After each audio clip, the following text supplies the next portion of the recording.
Yeah, accessibility was something I definitely like wanted to touch on because I mean, I don't know if you guys grew up. I'm sure you watched like deaf poetry Yeah.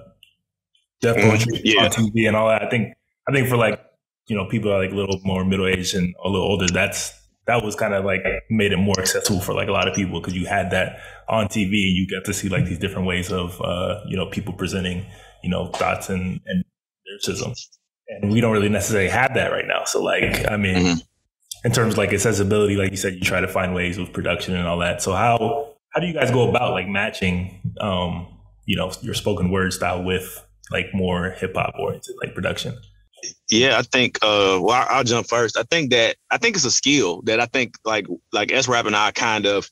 I don't say we take it for granted, but I think because we both have like a hip hop freestyle like background, like it's easier for us to find those pockets with music. And I think sometimes poets don't necessarily choose music that is complementary to what they are saying, and so it comes off as whack. It doesn't come off as genuine sometimes. And so I think for us, like we love music and we're able to like fit our voices into the pockets and in places where like, again, we could both record a song and we could record the same song like 4 different ways. And it could be spoken word every single time. But because there is no pattern, there is no specific, like he was saying, there's no specific way in which you have to spit, but it's just a way in which we use our voice to fit on the track. And then, I mean, so I think that makes it easier. I don't really have a real answer for that because I just feel like I think we're just really blessed to have this skill set to be able to do it in a way that it just works. You know what I'm saying? And so, yeah,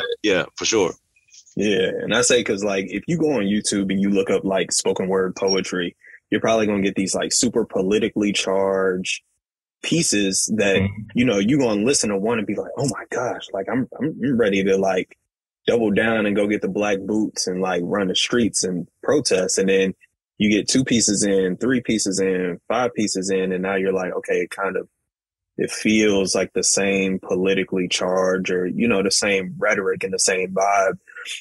Or you get like the cliche stuff where people think of like, a dimly lit jazz club where somebody's like banging on the bongos and be like, I went to the store and bought some milk, whatever. And my barometer check is my fiance. So she hates spoken word as funny as it is.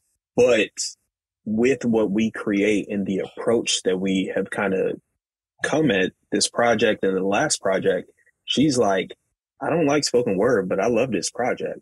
You know what I mean? And she'll walk around the house and she's singing the lyrics and like, smiling. And I'm just like, okay, well, if she likes the project, cause she gonna be raw. It ain't no sugarcoating. So, but yeah, from there, we just realized, man, like we truly got something special from the way that we blend the music and the spoken word to where it doesn't feel like spoken word. So it doesn't feel like we're beating you over the head with something important. The music allows you to feel the vibe. We complement the music very well with some like positivity that really gets you charged up. So it's like, if you're having a bad day, you're like, man, let me turn on the other side. If you're like, man, like I'm excited. I'm about to knock this meeting out the park, or it's the weekend. I'm about to chill, or I'm about to turn up, either or. It's like, man, let me turn on the other side too. Like, got exactly what you need. You know what I mean?